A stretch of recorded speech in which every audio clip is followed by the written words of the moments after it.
Tengo que recordar, sí, estoy bastante seguro de que fue Mike Pompeo quien vino a Taiwán para dar algunas charlas, y en realidad estaba siendo pagado por el Taipei Times para venir a Taiwán a dar esta gira de conferencias. Así que pensé, oh, es genial. Le pagan para venir aquí a soltar toda su retórica y propaganda, y luego ellos lo informan. Y fue un gran conflicto de intereses. Así es como funciona la propaganda. Y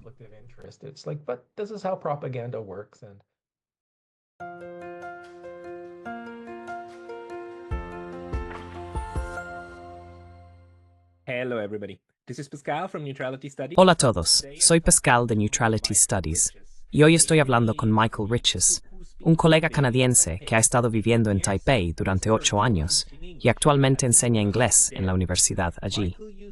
Michael solía trabajar en el Taipei Times, el periódico estatal de facto de la República de China, es decir, el gobierno que gobierna las islas taiwanesas. Este verano, Michael escribió un artículo notable y, en mi opinión, bien equilibrado sobre la interacción política y social de los dos gobiernos chinos de facto, el de Taipei y el de Pekín. Este tema tiene mucho potencial para enfadar a mucha gente, incluso solo por el encuadre de esta pequeña introducción.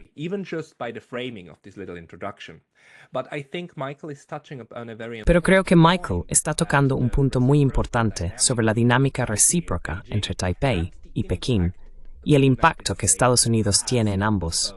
Por eso llamó a su artículo Hegemonía Americana, el verdadero obstáculo para la paz en Taiwán. Esto es lo que queremos discutir hoy. Así que Michael, bienvenido. oh, great, me alegra estar aquí. Bueno, me alegra mucho tenerte aquí, porque esta pieza tuya resalta algo que pensé que ha estado faltando en esta discusión sobre qué es Taiwán y cuáles son las reclamaciones de China sobre él. Mucha gente simplemente no es realmente consciente de que están intercambiando ciertas narrativas que en realidad sirven a ambos.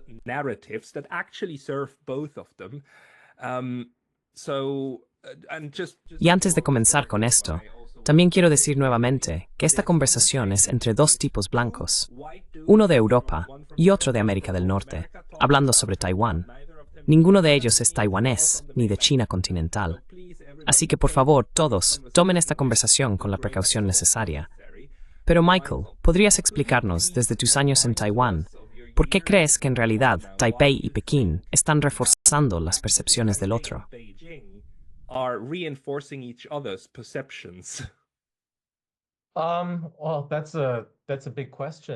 Bueno, esa es una gran pregunta.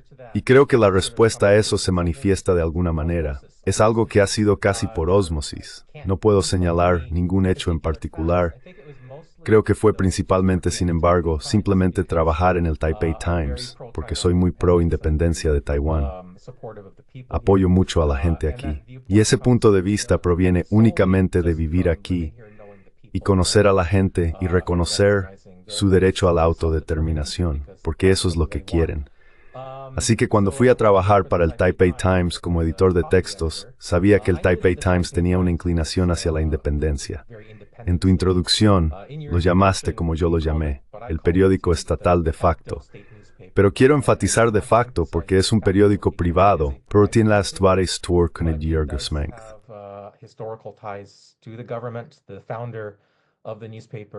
El fundador del periódico trabajaba como asesor presidencial mientras dirigía el periódico.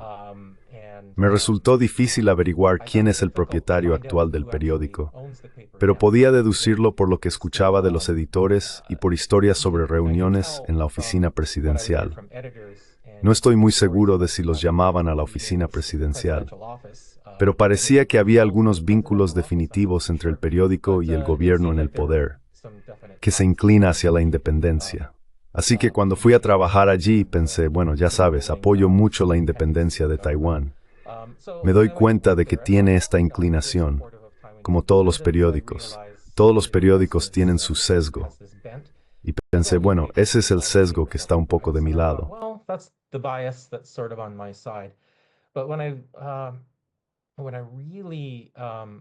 Pero cuando realmente tenía que leer todo su contenido todos los días, como que no era solo un lector pasivo, Era, ya sabes, como editor de copias, estás bombardeado con todos los mensajes todos los días.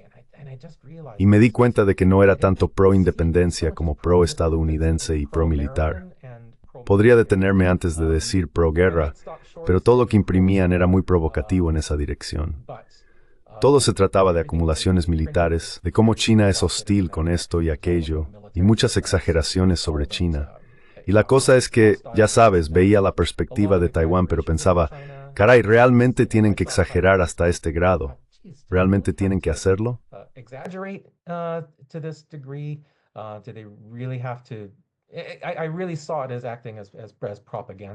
Realmente lo vi como actuando como propaganda. Y también comencé a pensar, ya sabes, si Taiwán quiere ser un país independiente y quiere actuar como tal, ¿por qué habla tanto de China? Aquí es donde vi que hay una especie de folie à deux, el término psicológico francés para la locura de dos. Dos personas compartiendo una psicosis conjunta, donde simplemente no pueden dejar de hablar el uno del otro. Es como dos ex amantes que siguen diciendo, ella es mi ex, y ya no estoy con ella. Pero luego, él no puede dejar de hablar de ella. Y luego que, bueno, él es mi ex, y no tengo nada que ver con él. Pero siempre es peleas entre ellos.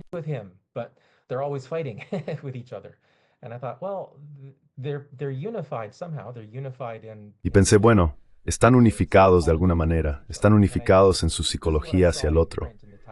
Esto es lo que vi impreso en el Taipei Times bastante.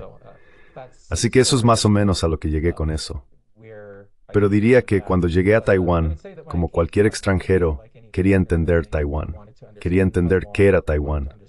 ¿Es un país? ¿No es un país? ¿Cuáles son sus lazos con China?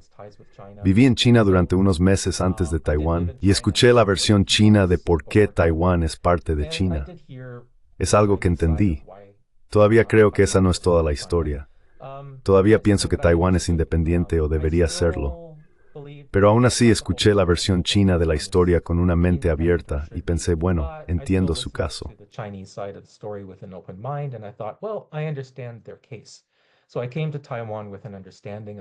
Entonces vine a Taiwán con esa comprensión y me frustré con los taiwaneses porque pensé que si vas a defender bien tu independencia, realmente tienes que entender el punto de vista de China.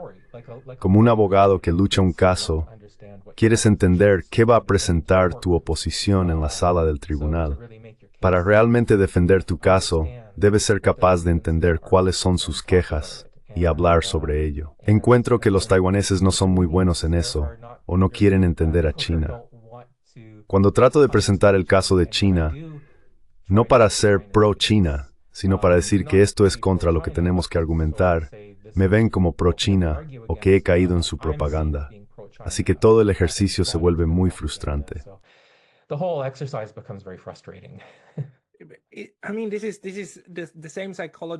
Quiero decir, esta es la misma psicología que ocurre cuando discutimos sobre la guerra entre Rusia y Ucrania. Si empiezas a tratar de explicar cuál es la lógica rusa para la guerra, entonces muy rápidamente sucede que el lado pro-ucraniano o el lado pro-OTAN te acusará de ser un apologista ruso, ¿verdad?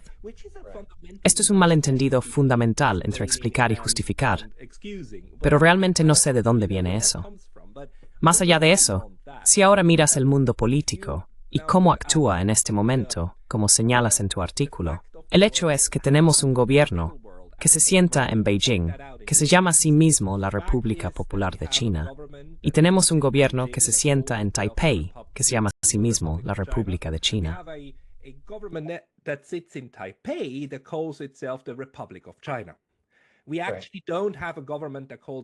En realidad, no tenemos un gobierno que se llame a sí mismo la República de Taiwán, ¿verdad?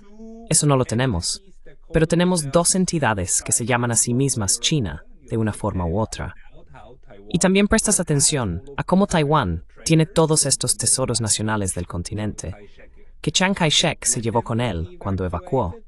La mayoría de las instituciones en Taiwán, como el Banco de China, todavía se llaman China, como el Banco de China o Air China. China Airlines, ¿verdad? Yo también las confundo. Air China es de China y China Airlines es de Taiwán, ¿verdad?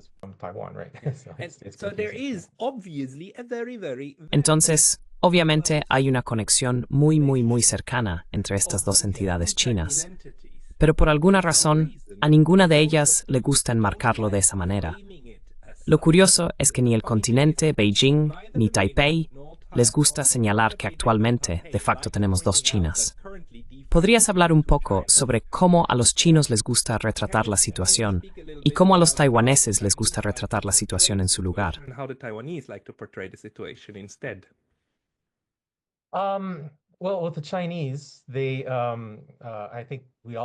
Bueno, los chinos, creo que todos probablemente sabemos por su propia propaganda y su propia retórica, ven a Taiwán como legítimamente o que debería ser legítimamente controlado por la República Popular China, por el PCH en Beijing.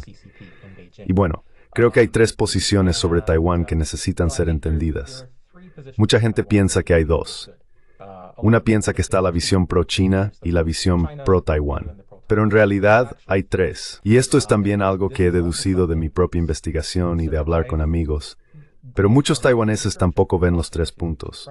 Y llegaré a eso en un momento. También escribí un artículo sobre esto en mi Substack. La primera visión es la visión de China, que Beijing debería gobernar Taiwán. Está la segunda visión, que es la visión de la República de China. There's the second view, which is the Republic of China view. So when Chiang Kai-shek's forces came to Taiwan, cuando las fuerzas de Chiang Kai-shek llegaron a Taiwán, se consideraban a sí mismos como el gobierno legítimo de toda China. Había esta batalla entre el PCH y el KMT, o el Partido Nacionalista Chino. Lo siento, hay mucha historia aquí que estoy omitiendo. Sé que mucha gente dirá, oh, pero no mencionaste esto. Pero solo quiero hacer esto breve. El Partido Nacionalista Chino llegó a Taiwán a finales de los años 40. A lo largo de los años 40, 50, 60 y la mayor parte de los 70, el mundo y Taiwán veían al gobierno en Taipei como el gobierno legítimo de toda China, y que los comunistas eran ilegítimos. Sabemos que Nixon cambió el reconocimiento en los años 70, pero incluso después de ese reconocimiento, Chiang Kai-shek todavía decía, nosotros somos la verdadera China. Chiang Kai-shek still said, well, we are the real China.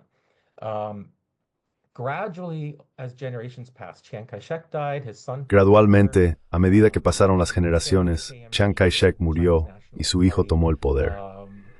Dentro del KMT, el Partido Nacionalista Chino, comenzó a surgir la idea de que necesitaban democratizarse y dejar atrás su pasado autoritario, porque el KMT cometió muchas atrocidades contra el pueblo taiwanés. Hubo movimientos para buscar la verdad y la reconciliación respecto a esos crímenes y para tener más participación ciudadana. Durante una década o 15 años, llevaron a cabo este proceso gradual hacia la democratización. Comenzó a nivel de condado, luego eligieron alcaldes, después eligieron un congreso y finalmente eligieron un presidente. Creo que a finales de los años 90 tuvieron su primer presidente electo. I believe in the late 90s they had their first elected president. And through this process of democratization, y a través de este proceso de democratización surgió un creciente sentido de que sí, Taiwán está actuando como un país. Es un país de facto. Así que estos lazos con el continente, esta visión de que el gobierno taiwanés era el gobierno legítimo de China, comenzaron a desvanecerse gradualmente. No hubo un punto específico en el que Taiwán cambió. Fue simplemente un desvanecimiento muy gradual. Hoy en día la generación actual, he visto encuestas, y aunque las encuestas pueden no ser muy reputables, lo creo basado en las personas con las que he hablado. Muchas de las encuestas dicen que alrededor del 95%, tal vez el 90%, de las personas en Taiwán no quieren reunirse con China. Dicen, no somos parte de China. Incluso si China se democratiza y se convierte en un país amigable, simplemente hemos desarrollado nuestra propia identidad.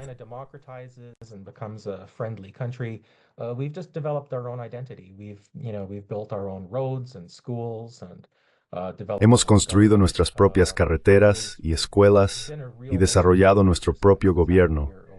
Ha habido un verdadero ejercicio de construcción nacional que ha ocurrido aquí durante varias décadas. Así que los taiwaneses están muy apegados a eso y dicen, sí, bueno, somos diferentes. Sería como unir a Francia y el Reino Unido. Ya sabes, ambos son grandes países, pero no pertenecen juntos. simplemente tienen identidades separadas. Territorial Reino Unido werden Bowden par interval fields, considerando el idioma y demás. Así que había una identidad creciente que es muy dependiente de la identidad china. That is very independent from the Chinese identity. Going back to the original questions. Entonces, volviendo a la pregunta original, la primera opinión es que los comunistas deberían ser los gobernantes legítimos de Taiwán, que es la visión china. Está la visión de la República de China, que es que Taiwán es parte de China, pero que los comunistas son un gobierno ilegítimo. Esa opinión ha ido desapareciendo, pero todavía hay personas que la mantienen. Ahora, la tercera opinión es que China fue simplemente un ocupante de Taiwán. Taiwán ha sido ocupado por los holandeses, por los japoneses y por los chinos en varios periodos. Así que la visión de la independencia es, miren, tenemos mucha gente aborigen aquí.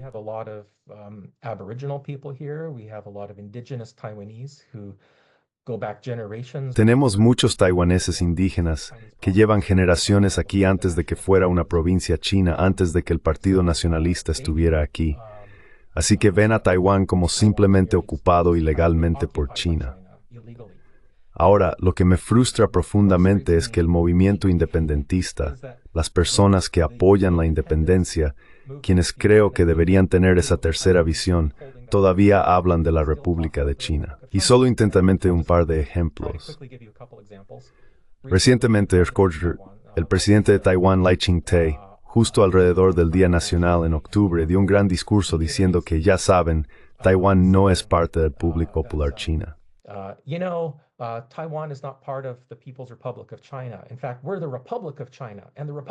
De hecho, somos la República de China. Y la República de China es más antigua que la República Popular de China. Por lo tanto, somos la verdadera patria de China. Y yo pienso, esa es la visión nacionalista, esa es la segunda visión. Eres del Partido de la Independencia. No se supone que debas mencionar la República de China.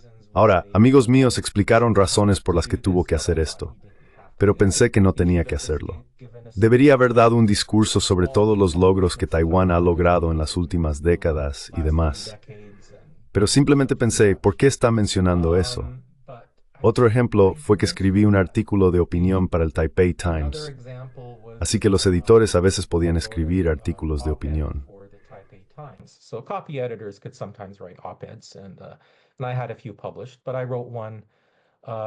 Y tuve algunos publicados, pero escribí uno en el momento en que el Museo del Palacio Nacional iba a prestar unos miles de artefactos a, creo que era la República Checa. Iban a tener una exhibición allí.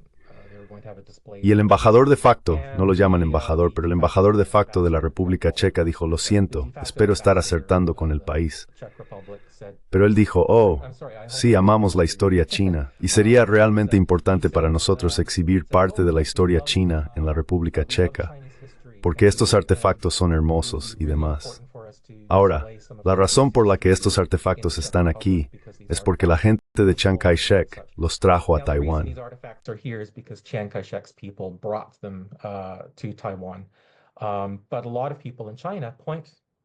Pero mucha gente en China señala el Museo Nacional del Palacio y dice, bueno, mira, estás conservando alrededor de 700,000 piezas de nuestra historia y las estás exhibiendo con orgullo. Entonces, ¿no es eso prueba de que eres parte de China, ya sea la República o la República Popular? De cualquier manera, a la gente en China le gusta la palabra China en el nombre del país. Así que estoy trabajando en el Taipei Times. Estoy editando este artículo sobre este posible préstamo a la República Checa. Y estoy pensando, esta es una idea terrible porque ya sabes, la gente en Europa va a venir a este museo y ver la República de China, Taiwán, exhibiendo toda esta historia de China. Y van a tener la impresión de que, bueno, tal vez haya una conexión entre Taiwán y China.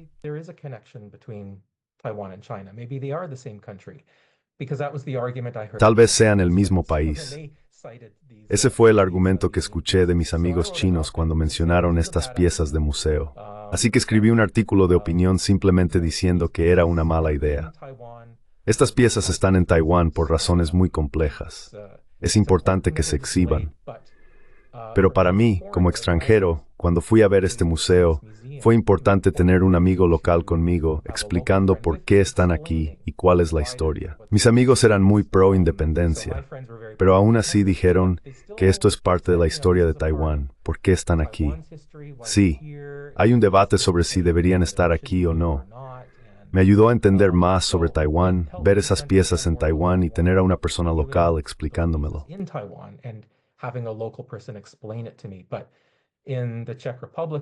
Pero en la República Checa o en Europa no van a tener esa oportunidad. Pero mi editorial fue recibida con cierta hostilidad. Me dijeron, Michael, no entiendes la historia de la República de China en Taiwán y estás demostrando tu ignorancia. Y yo pensé, bueno, ese es más o menos el punto. El punto es que, sí, en algún momento fui algo ignorante, tal vez todavía lo sea, pero piensen en la ignorancia que esto va a propagar si mostramos estas piezas en otros lugares. Hubo un par de otras piezas que escribí en un tono similar, donde dije, ya sabes, personalmente no vuelo con China Airlines porque tiene el nombre China en él.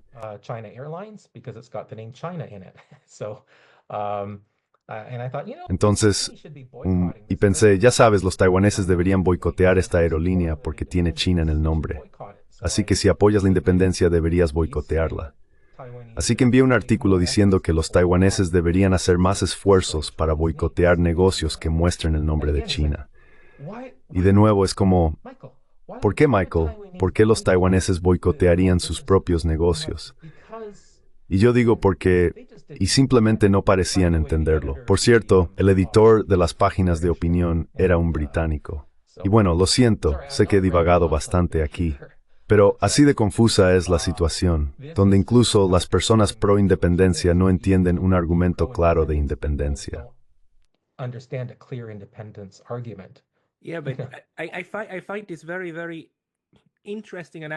Sí, pero encuentro esto muy interesante, y de hecho importante, porque si los colegas taiwaneses escuchan esto, y los colegas chinos del continente, probablemente ambos sacudirán la cabeza ante esta falta de comprensión, esta ignorancia de nuestra parte, sobre cómo estos dos trabajan juntos. Creo que esto es parte de la complejidad que también deberíamos intentar que la gente en los Estados Unidos y Europa entienda. Cuán intrincadamente están conectados el continente y Taiwán. Y una de estas cosas, en mi opinión, se remonta al hecho de que comparten el idioma chino. Back to the fact that they're in Chinese language.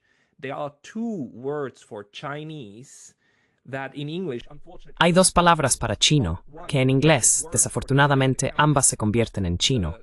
Una es la palabra para China, el país, y la otra es chino como la etnia, o como la raíz, como el ámbito cultural. De todos los taiwaneses que he conocido, nunca he conocido a nadie que dijera que no somos parte del mundo.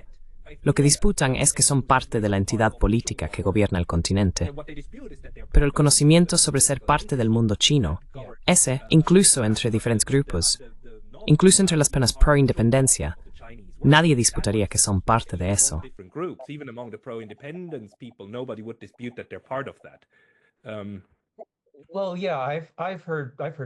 Bueno, sí, he escuchado a personas decir ambas cosas. He escuchado a personas decir que sí, somos chinos, étnicos, somos parte de esa comunidad. Y no he conocido a nadie personalmente, pero he oído de personas que dicen que sí, deberíamos estar unificados con China, bajo un gobierno diferente, o tener algún tipo de acuerdo con China.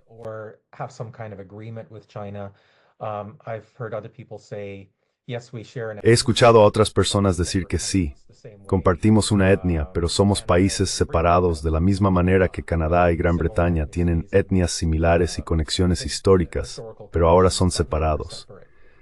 Y he escuchado a otras personas simplemente decir que no, tenemos una identidad taiwanesa. Sí, hablamos chino, pero ya sabes, la gente en Singapur habla inglés, y eso no hace una diferencia. Estamos completamente separados culturalmente y en términos de países. Así que he escuchado todas las variaciones de ese tipo de cosas. Pero creo que lo que dijiste es importante, porque nunca había tenido a alguien que me lo dijera, como acabo de escucharte decirlo. No he escuchado a nadie en China o Taiwán decírmelo directamente, pero cuantas más conversaciones he tenido, más me he dado cuenta de que hay un concepto diferente. O al menos creo que lo que entiendo es que hay un concepto diferente de lo que significa China en Taiwán y en la China continental. In Taiwan and in mainland China. So the Taiwanese think of China as a country, and they say, Entonces los taiwaneses piensan en China como un país y dicen ya no somos parte de ese país. Ellos piensan que dicen que China es la República Popular de China. Podríamos ser la República de China, pero eso es una cuestión técnica. No lo enfatizamos. Somos Taiwán. Sin embargo, cada vez que escucho la retórica de China donde dicen que vamos a reunificar Taiwán con China, podría estar equivocado en esto. Pero tengo una sensación cada vez mayor de que su concepto de China no es realmente un país con fronteras nacionales, sino más como una entidad que comparte historia y cultura. Y es por eso que he llegado a esta conclusión que expuse en ese artículo que mencionaste al principio, de que creo que podría haber un acuerdo entre Taiwán y China en el que Taiwán siga siendo un país independiente. Ahora, personalmente no he conocido a nadie que esté de acuerdo conmigo en esto.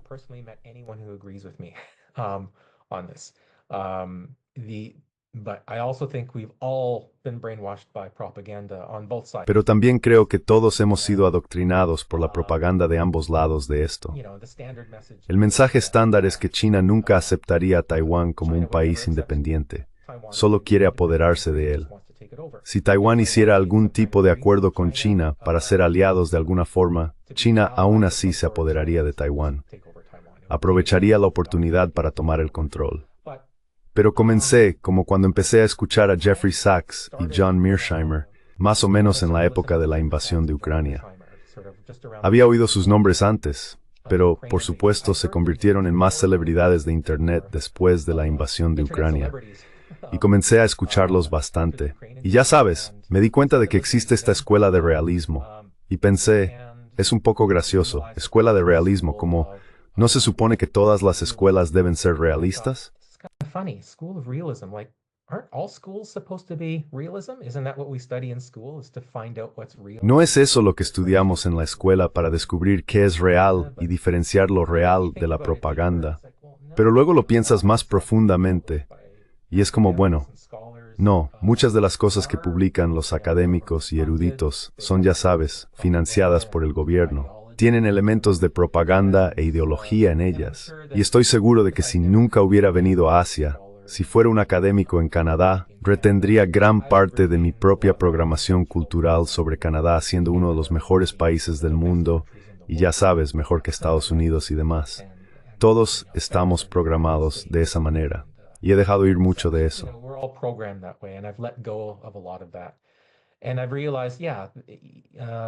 Y me di cuenta, sí, cuando estaba trabajando en el Taipei Times, lo que estaba haciendo, no era consciente de ello, pero estaba intentando ver la situación de Taiwán-China desde el punto de vista del realismo.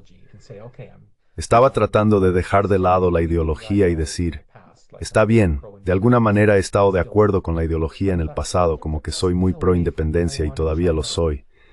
Pero pensé que debe haber una manera para que Taiwán y China vivan juntos, que sean dos países sin hostilidades. Debe haber una manera.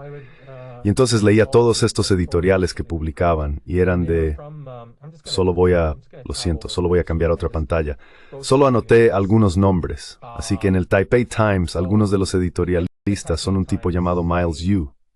Some of the editorialists are a guy named Miles Yu, he was a senior advisor to Mike. Fue asesor principal de Mike Pompeo durante la administración de Trump. Elbridge Colby, quien es ex subsecretario adjunto de defensa de CEU News para estrategia. Richard D. Fisher, quien es investigador principal en el International Assessment and Strategy Center, del cual Wikipedia ha dicho que realiza trabajos clasificados en nombre de agencias gubernamentales de CEU News. Ryan Hass, quien es el director del China Center para la Brookings Institution, que está financiado por la Fundación Gates y JP Morgan Chase. Y el New York Times incluso dijo que Brookings recibe pagos de gobiernos extranjeros, mientras alienta a los funcionarios del gobierno estadounidense a apoyar políticas alineadas con las agendas de esos gobiernos.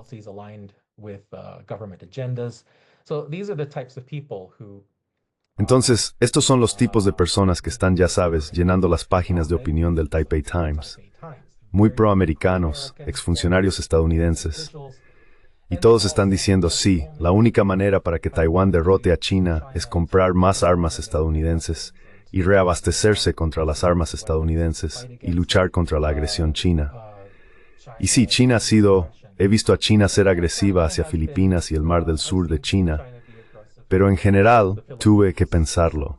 Pensé, bueno, ya sabes, ¿cuántos países ha invadido China en su historia?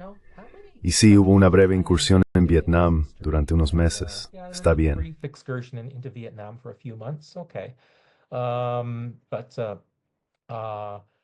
Pero, ¿cuántas bases militares tienen alrededor del mundo? Así que fui y busqué eso, y pensé, oh, solo tienen una en África. Y están rodeados por bases estadounidenses en Corea del Sur, Japón y Filipinas. Y ahora lo estoy pensando desde la perspectiva de China, y pienso, sí, lo último que quieren es que Taiwán sea un país bajo influencia estadounidense, con bases americanas en él. Así que China está luchando para asegurarse de que eso no suceda. Y de nuevo, no estoy siendo pro ni anti-China aquí. Es solo que podría ser muchos argumentos en contra de China, pero lo miras desde su perspectiva y piensas, sí, esto es lo que no quieren.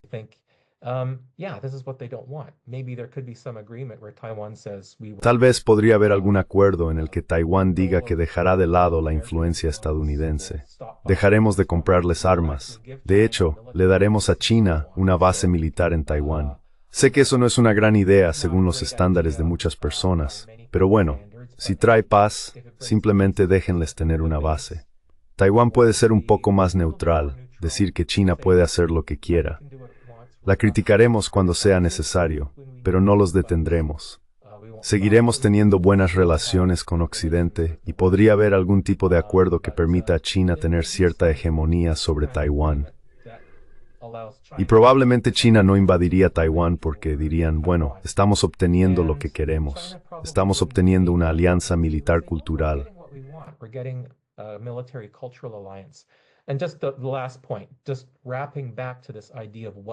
Y solo el último punto, volviendo a esta idea de lo que es China.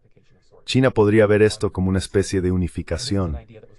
Si Taiwán dijera, y esta es una idea que fue propuesta por George Yeo, quien es un ex ministro de Asuntos Exteriores en Singapur, conoce muy bien al gobierno chino, y dijo que estarían de acuerdo en que Taiwán y China se unificaran como la Mancomunidad de China, o la Mancomunidad China, de la misma manera que hay una Mancomunidad británica que acuerda operar bajo ciertos valores, pero sin ninguna autoridad central.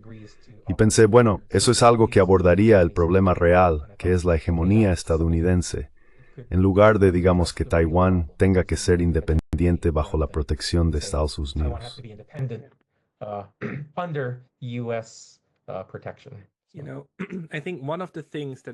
Sabes, creo que una de las cosas que es muy importante recordarnos a nosotros mismos, y también a otros que escuchan esto, es que actualmente no hay bombas cayendo sobre Taipei. Actualmente no se están disparando tiros. Actualmente tenemos un gobierno en Beijing que reclama Taiwán. Tenemos un gobierno en Taiwán que dice como hacemos lo nuestro a nuestro gusto. Y este es actualmente el statu quo funcional y operativo. Y el continente de China es el mayor socio comercial de Taiwán. Y la gente va y viene todo el tiempo. Así que, en cierto sentido, tenemos ahora mismo un arreglo funcional en ausencia de un marco de tratado general que clarifique la situación.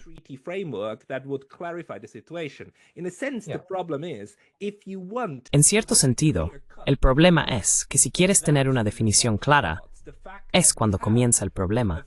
El hecho de que tengamos una comprensión difusa, que no es nada clara, es en realidad lo que mantiene la paz. Y eso es todo un logro. Es un gran logro para dos partes que oficialmente todavía están en guerra, porque si comparas el estatus de Taiwán y China continental con la forma en que interactúan Corea del Norte y Corea del Sur, ellos tampoco están peleando, pero están en un estado de existencia mucho más triste que Taipei y Pekín.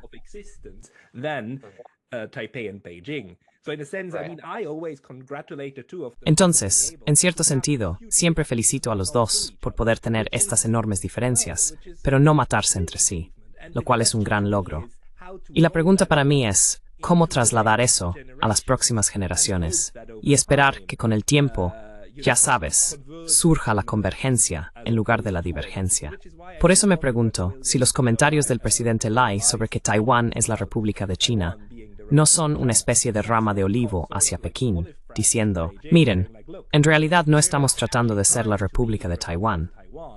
Todavía estamos orgullosos de estar dentro del mismo Commonwealth indefinido, de lo que significa ser chino, sin decirlo.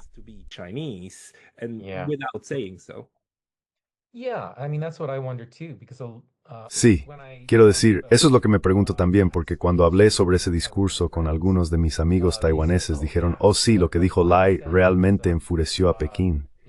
Eso realmente los hizo enojar. Y pensé, ¿pero por qué? Porque ese es el argumento que ha mantenido la paz. La idea de que, bueno, pueden llamarse la República de China, nosotros seremos la República Popular y nos llevaremos bien. Y eso es lo que sucedió bajo el gobierno nacionalista antes de que llegara el gobierno independentista. Así que pensé que es como una regresión al marco pacífico. Así que no sé por qué eso molestaría a China.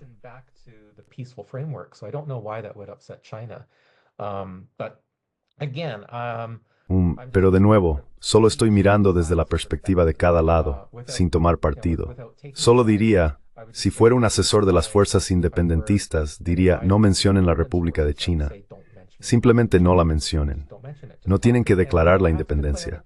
Solo tienen que hablar de todas las grandes cosas que Taiwán ha logrado y por qué los taiwaneses deben estar orgullosos, su historia aborigen y demás. Simplemente no mencionen la palabra China.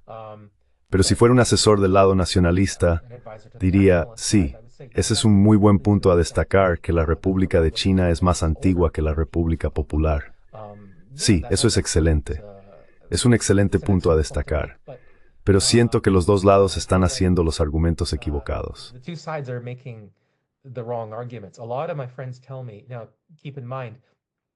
Muchos de mis amigos me dicen, ahora ten en cuenta que no puedo leer chino con fluidez.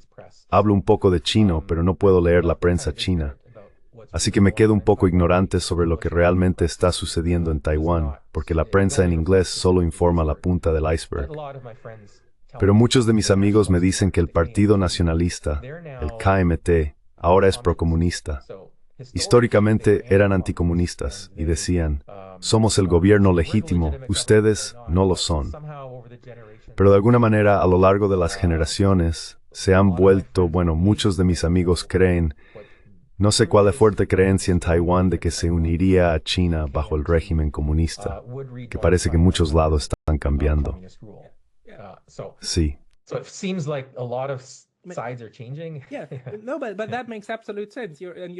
No, pero eso tiene absoluto sentido. Y tienes razón. El KMT es el partido más pro-unificación en este momento.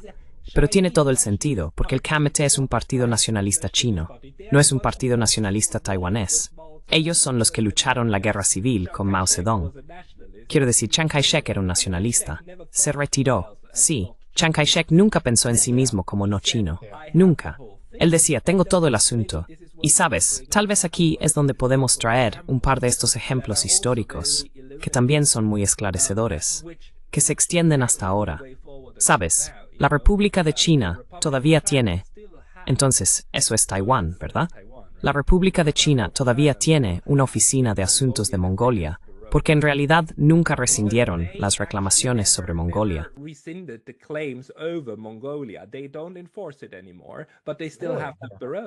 Ya no lo aplican, pero todavía tienen la oficina. Y Taiwán, Taipei. El KMT es responsable de que Mongolia solo pudiera unirse a las Naciones Unidas en 1961 o 1962, a principios de los años 60. Ellos eran los que estaban en el Consejo de Seguridad, ¿verdad?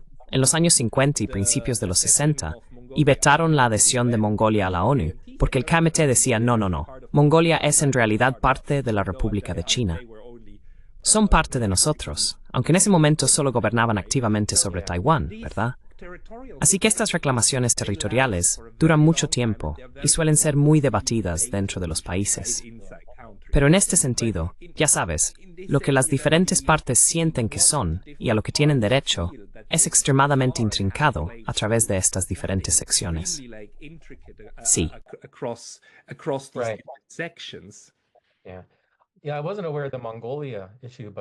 Sí, no estaba al tanto del problema de Mongolia, pero sé que Taiwán tiene una reclamación sobre algunas islas en Filipinas. Así que Taiwán, China y Filipinas están todos disputando este pequeño grupo de islas. Y esta isla en la que Taiwán tiene una base aérea, simplemente la han ocupado. Filipinas lo llevó a un tribunal internacional, y el tribunal dijo, creo que dijeron que técnicamente es una roca, no una isla, por lo que no pertenece a nadie y debe ser compartida. Taiwán dice, bueno, no reconocemos ese fallo, así que no vamos a acatarlo. Simplemente vamos a mantener nuestra base aquí y no la vamos a compartir.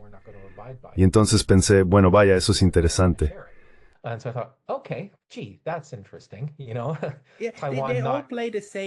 Todos juegan el mismo juego, en realidad. Es interesante cómo la percepción pública, especialmente la propaganda occidental, intenta hacernos creer que es un caso claro de la malvada China autoritaria expansionista contra la pobre y oprimida Taiwán. Y este es un caso claro, lo cual no es. Ese es el punto. Es un caso muy intrincado. Pero la pregunta para mí es cómo, tal vez no cómo resolver el conflicto, porque el conflicto en sí mismo no es necesariamente malo. Lo malo es cuando se escala a una guerra. Así que cómo mantener el conflicto hirviendo por debajo de la guerra, pero aún dentro del ámbito de que todos puedan hacer negocios. Y tal vez déjame darte un ejemplo. Tengo un buen amigo taiwanés que trabaja para Air China.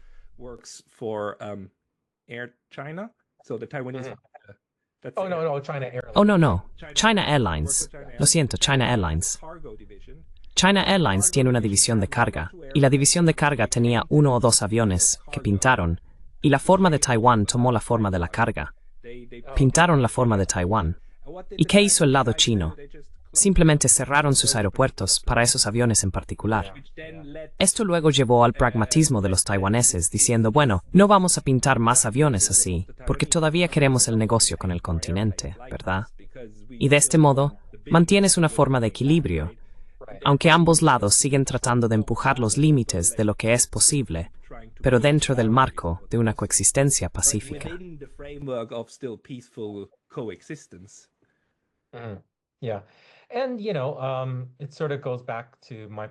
Sí, y ya sabes, eso también vuelve a mi punto sobre boicotear esa aerolínea o boicotear este tipo de negocios. Es, ya sabes, con Taiwán pintando los mares como Taiwán, fue un poco provocativo. Pero al final del día, el público apoya a esta aerolínea. El público compra boletos para esta aerolínea, vuelan con ella, la apoyan, y así apoyan que el nombre China esté allí. Y cuando trato de argumentar por escrito, que tal vez esto es algo en lo que los taiwaneses pueden pensar, solo para afirmar la identidad taiwanesa, sabemos que el gobierno no puede cambiar el nombre de la aerolínea porque si lo hicieran, ya sabes, perjudicaría la economía. China cortaría el aterrizaje de esa aerolínea en China. Así que mantienen el nombre.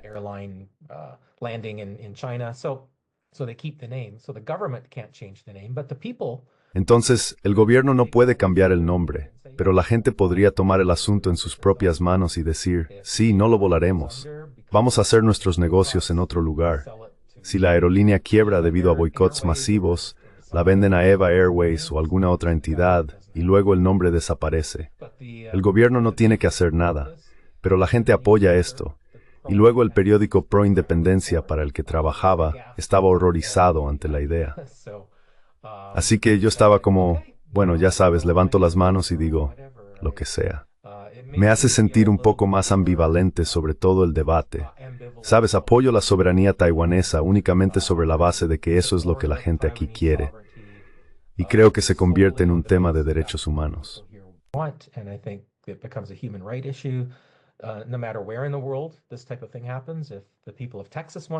No importa dónde en el mundo suceda este tipo de cosas, si la gente de Texas quiere formar su propio país, deberían tener el derecho de hacerlo.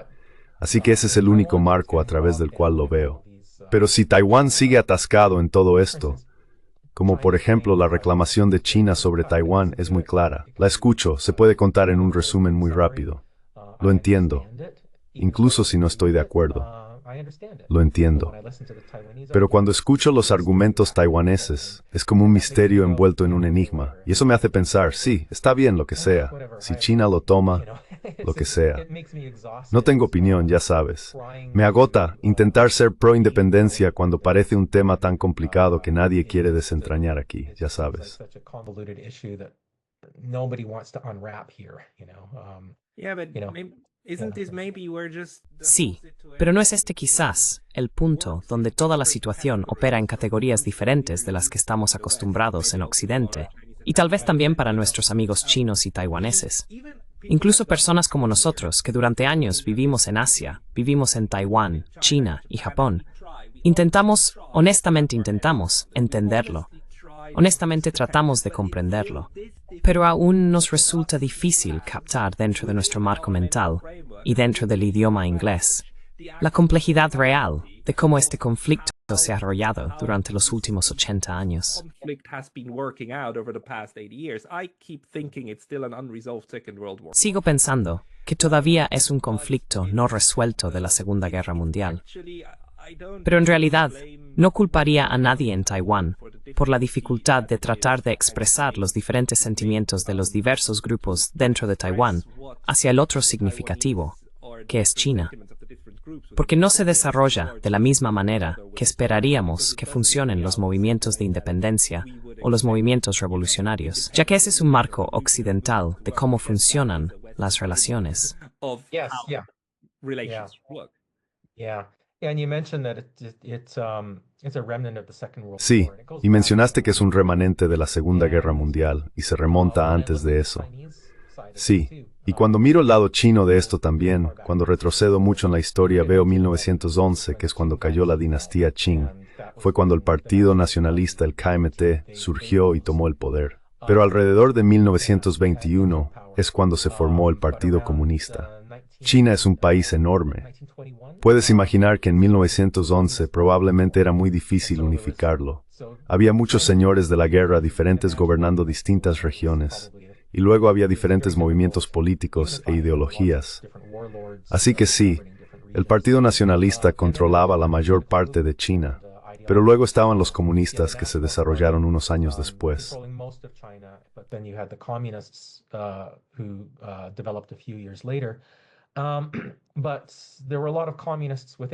Pero había muchos comunistas dentro del Partido Nacionalista. Trabajaban juntos. Y parecía haber algún tipo de acuerdo, ya sabes, dijeron, está bien, puedes tener esa parte de China, nosotros tomaremos esta parte. Y hubo mucha cooperación, y había áreas donde los dos partidos estaban juntos, como trabajando como uno solo, así que estaban bastante unificados. Sun Yat-sen era técnicamente el presidente de China en ese momento. Su salud estaba fallando y transfirió el poder a Chiang Kai-shek. Chiang Kai-shek adoptó una actitud más hostil a los comunistas y dijo, ya sabes qué, podemos gobernar China por nosotros mismos. Intentó por todos los comunistas Partido Nacionalista.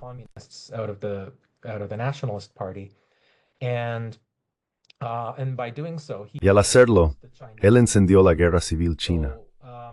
Así que mi imaginación, sin conocer nada de la historia, y creo que esto es probablemente cierto para la mayoría de los occidentales, sabes, cuando pensamos en la historia china, pensamos, oh sí, China era un país libre hasta que llegaron los comunistas e invadieron, ¿verdad? Esa es solo una impresión. Ni siquiera es una narrativa que venga de algún lugar. Es solo por nuestra programación cultural de siempre ver a los comunistas como los malvados invasores y demás, ¿sabes? Remontándonos a la Guerra Fría.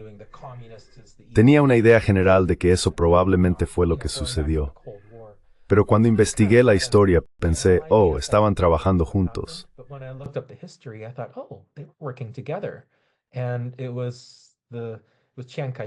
Y fue Chiang Kai-shek quien inició la guerra civil.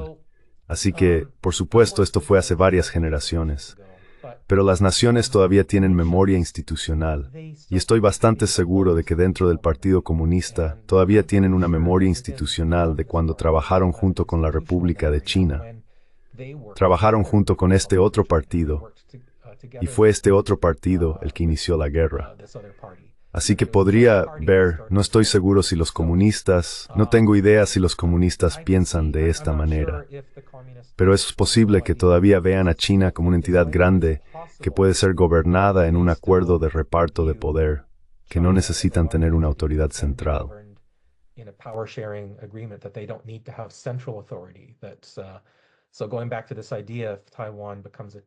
Eso es, volviendo a esta idea, si Taiwán se convierte en un aliado chino, ofrece cooperación militar, ofrece cooperación cultural, tal vez incluso cooperación educativa, donde enseñen ambos lados de sus historias en las escuelas, entonces China no necesitaría invadir Taiwán si fuera un aliado que ya proporcionara la mayor parte de lo que quería.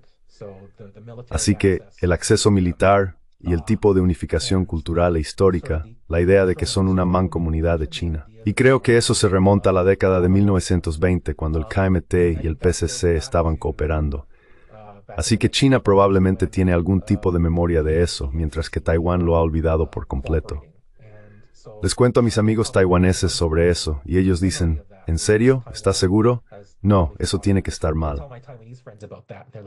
Really? Are you sure? No, that's got to be wrong. And I'm like, well, you can look it up. Well, I mean, the good news is that, Bueno, puedes buscarlo. Quiero decir, la buena noticia es que a pesar de la guerra entre los dos, y la guerra fue mala, hay una historia muy larga de hacer que de alguna manera funcione, llegando hasta el hecho de que incluso ahora mismo hay estas pequeñas islas, Kinmen y Matsu, justo frente a la costa de Xiamen. Y Kinmen recibe su agua ahora mismo de Xiamen. Y estas islas, la RPC respeta el hecho de que están bajo el control de la República de China. Hubo bombardeos muy malos a principios de los años 50. Estas fueron muy afectadas, y luego eso cesó, y no se reinició. Además, hay una oficina de asuntos a través del estrecho en ambos lados. Hay formas de interactuar. Incluso durante la Segunda Guerra Mundial, hubo un momento en que Chiang Kai-shek se reunió con Mao Zedong, porque ambos acordaron luchar juntos contra los japoneses, lo cual hicieron. they both agreed to fight together against the Japanese, which they did. Yeah. They did. Yeah. And we had a meeting of Xi Jinping and Ma Ying-jeong. Y tuvimos una reunión de Xi Jinping y Ma Ying-jeou en 2015 o 2016 en Singapur. Y sabes, este fue un gran paso para Xi Jinping estar al lado y estrechar la mano del líder del KMT de Taiwán en ese momento. Porque significa que reconoces, ¿verdad? Incluso en una foto, reconoces a alguien con quien puedes reunirte, lo cual es un gran paso. Ambos han mostrado disposición para hacer cosas y decir cosas, en el espíritu de no ir a la guerra. El problema que veo es que Estados Unidos está intentando lo que puede para subvertir ese lento proceso de reconciliación y asegurarse de que Taiwán siga siendo un posible faro para luchar una guerra. Y sabes, la preparación para convertir a Taiwán en otra Ucrania, para mí, esa preparación viene de Estados Unidos, no de China. To me, Yeah. that preparation is Oh. coming from the US, not from China. Exactly. Well, this is what I concluded when I was Exactamente. all of these editorials. Bueno, esto es lo que concluí cuando estaba editando todos estos editoriales y todo este contenido que iba al Taipei Times. Solo veía los temas recurrentes y el lenguaje repetitivo que se repetía una y otra vez, como las frases estándar como libertad y democracia y demás. Simplemente se incluían sin razón, ¿sabes? Pero cuando miré todas estas tensiones que estaban ocurriendo entre Taiwán y China, siempre decía ser propios por algo que hacía hacia Estados Unidos. Me enteré la visita de Nancy Pelosi a Taiwán. You know, most notably it was Nancy Pelosi's visit to Taiwan. That's what really crystallized something for me. Because Eso fue lo que realmente cristalizó algo para mí, porque pensé que no había razón para que ella visitara. Sabes, solo se detuvo por 19 horas. No estuvo aquí un día completo. No había acuerdos comerciales para firmar. No había nada importante que discutir. Y ya sabes, anteriormente habría pensado, ok, si un funcionario estadounidense necesita visitar Taiwán para discutir algún asunto importante, para llegar a un acuerdo de algún tipo, lo entiendo. Pero ella vino sin ninguna razón excepto para provocar a China. Porque cuando discutí esto con amigos o cuando vi que el tema surgía en el Taipei Times, si alguien cuestionaba por qué viene ella aquí, Anyone questioned why is she coming here? This is only to provoke China. The response was, esto es solo para provocar a China. La respuesta fue, bueno, Taiwán es un país libre y los líderes pueden venir aquí cuando quieran.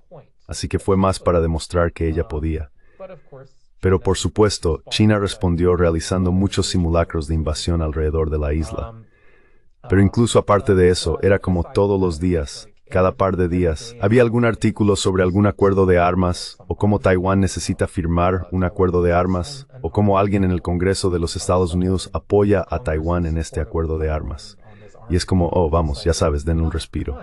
También hay otras noticias sucediendo, ya sabes. Mike Pompeo, de hecho él, lo siento, tengo que recordar.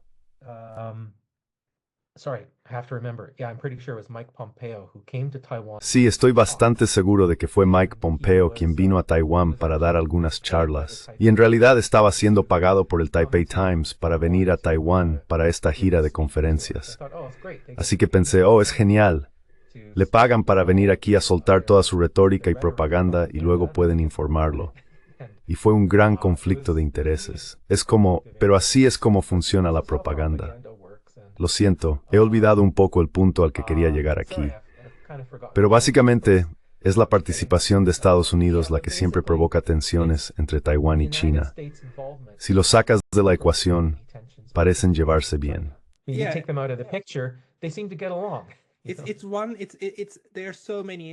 Hay tantas instancias de estas provocaciones no provocadas. Cuando los chinos reaccionan a ellas, cuando el continente o la RPC reacciona, los medios occidentales dicen, miren qué horrible, quiero decir, no fueron provocados, nadie los provocó para hacer esto. Es como no, fue claramente provocado. Tú provocaste esto. Ellos responden a algo, y luego usas eso como un pretexto para venderle a tu propia comunidad que necesitas levantarte y ser firme contra China. Esto es como cuando Su News se lanza una pelota para luego usarla de nuevo, ¿verdad? Básicamente es un boomerang que regresa y lo usas una y otra vez. Correcto.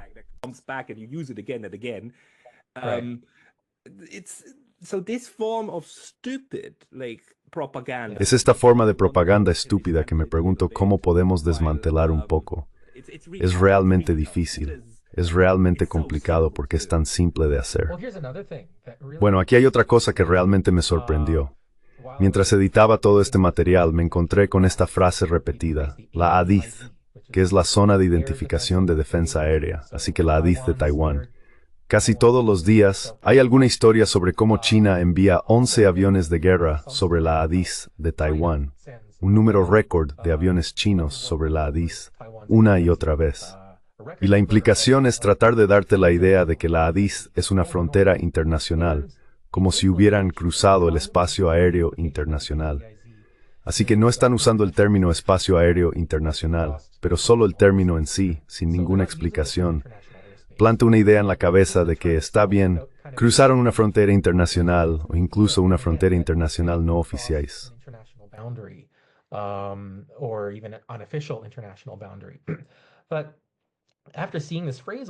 Pero después de ver mucho esta frase, pensé, ¿qué es la ADIZ de todos modos? Así que lo busqué y básicamente es un límite que fue creado por los Estados Unidos después de la Segunda Guerra Mundial. Y el límite se extiende mucho hacia el interior de China continental, mucho hacia la provincia de Fujian, realmente lejos en el interior de China continental. Muy lejos. Tenía esta imagen mental como si no lo piensas. Así es como funciona este mensaje o propaganda. Crea una impresión sin decir nada directamente. Así que crea la impresión para todos de que es este límite establecido cerca de Taiwán. Luego miras el límite y está muy dentro de China continental. Así que los aviones chinos pueden volar sobre China continental sin acercarse a Taiwán.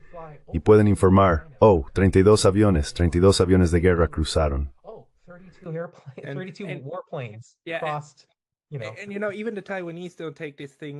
Y sabes, ni siquiera los taiwaneses se toman esto en serio. Al menos no la parte que entra en China continental, porque de lo contrario, tendrías que reportar demasiado. Y solo para todos los que escuchan, una ADIZ es algo que cualquier gobierno en el mundo puede declarar y decir, sobre este espacio aéreo, exijo que me envíes información de que estás a punto de volar sobre él o que quieres cruzarlo, con la implicación de que impacta en tu seguridad, ¿verdad? Y la ADIZ de Taiwán es simplemente ridículamente. of Taiwan is just ridiculously large. And even when Incluso cuando los aviones de combate de la RPC China realmente se acercan a Taiwán o entran en el espacio aéreo taiwanés, generalmente lo hacen en esquinas muy estrechas, porque ese espacio aéreo está realmente muy frecuentado por transportistas comerciales. Así que, como estás diciendo, esta es una herramienta de propaganda pura para dar la impresión de que China cruza continuamente y todo el tiempo ilegalmente en el espacio aéreo taiwanés, lo cual a veces sucede, pero no tanto como intentan hacerte creer. Sí. not as much as they try to make you believe. Yeah, yeah. So overall, in my experience, Sí. I really Así que, en general, en mi experiencia, realmente creo firmemente que la amenaza de China contra Taiwán ha sido tanto fabricada como ampliamente exagerada. Y digo eso sin, ¿cómo debería decirlo? Esto no proviene de un punto de vista de la propaganda china. No he estado leyendo su propaganda ni escuchándola. Solo al leer la propia propaganda de Taiwán, me doy cuenta de que no, esto está exagerado. Esto no es cierto. Me hace volver y hacer mi propia investigación sobre esto y escuchar a otras personas. Y me di cuenta, está bien, miren, viví en China durante 3 meses antes de vivir en Taiwán. 3 meses fue todo lo que pude soportar. Before I lived in Taiwan. 3 months was all I could take. I had to get out of there. Tenía que salir de allí. Me encantaban muchas cosas de China. Diré que amo a la gente, la cultura. Era un lugar infinitamente interesante. Pero es como ese viejo dicho. Se llama el dicho chino. Ni siquiera sé si es chino. Podría ser solo un rumor. Pero ya sabes que vivas en tiempos interesantes, ¿verdad? Entonces China es un país enormemente interesante, pero al mismo tiempo no me sentía completamente seguro allí. En Taiwán, esto es probablemente lo más. Disculpas a cualquier taiwanés que escuche. Esto es probablemente el lugar más aburrido en el que he estado. Pero también es uno de los lugares más seguros en los que he estado. Y es por eso que he permanecido aquí tanto tiempo.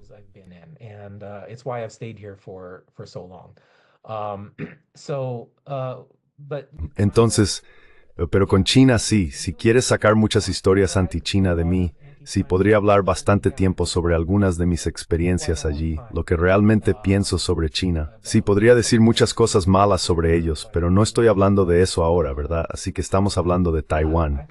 Y entonces, me frustra un poco cuando la gente dice que estoy difundiendo propaganda china porque digo, bueno, si estuviera en China, sabes, estaría diciendo algo diferente y tal vez no se me permitiría decir algo diferente, pero aún así lo intentaría. Ya sabes. Michael, esperemos que al final de esta charla y al final de como todos los que escuchan aquí,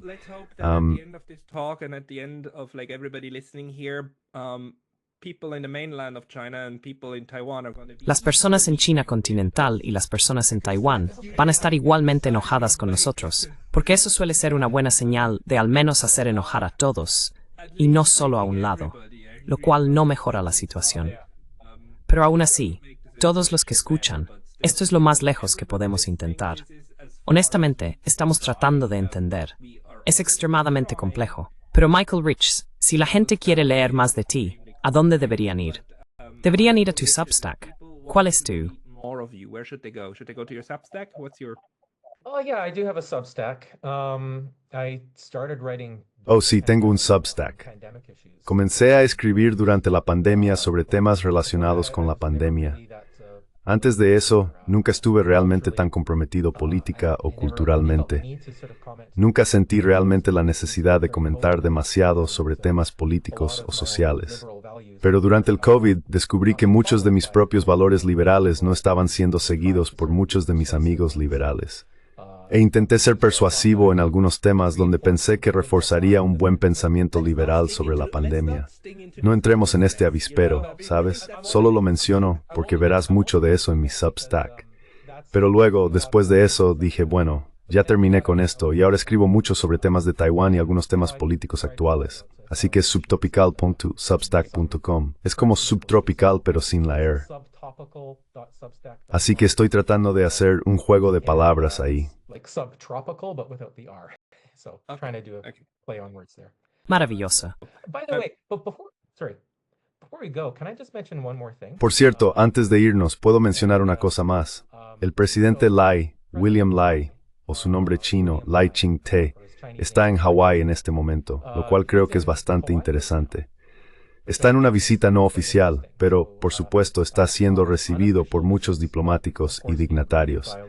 Bueno, puede que ya haya salido, pero ayer estaba en Hawái y pensé que eso era interesante. Habría sido una buena oportunidad para que él defendiera el caso de Taiwán citando un poco de la historia hawaiana. ¿Sabes? Podría haber aterrizado en Hawái y dicho, reconocemos al gobierno provisional del Reino de Hawái como los gobernantes legítimos de este territorio. Como víctimas de la agresión, nosotros mismos no apoyamos las tomas ilegales de países independientes por la fuerza, como sucedió en Hawái en 1893. Pero por supuesto, nunca dirá algo así.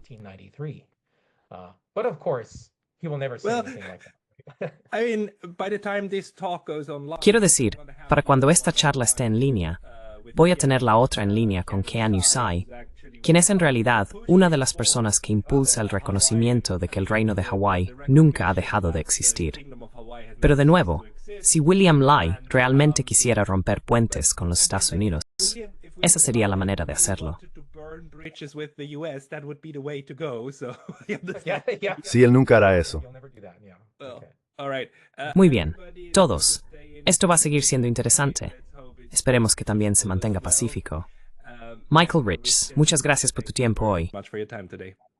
Muchas gracias, Michael. Lo aprecio.